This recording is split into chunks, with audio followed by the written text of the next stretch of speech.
And now verse 13, for it is not the hearers of the law who are righteous before God, but the doers of the law who will be justified.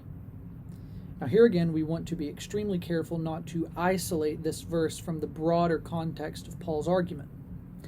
If we ended our study of Romans here, it would be very easy to suggest that the only person who kept the law perfectly would be counted righteous before God. Now that's not necessarily a false statement. In fact, it fits exactly the point that Paul is making here. However, as we are going to see when we keep reading, Paul is building his argument to suggest that not even those who have the law are counted righteous by it. In other words, just because the Jews have the law does not automatically make them righteous before God.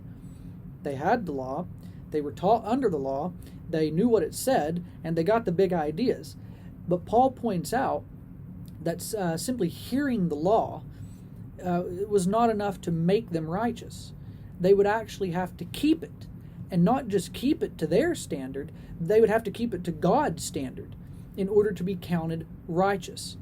And if it sounds like Paul is being hard on these Jewish law keepers, then you're starting to get just why his words caused such a stir among them in the first century. Now, what Paul is suggesting really upends the Pharisaical interpretation of the Old Testament and the law keepers' understanding of how they were counted righteous before God.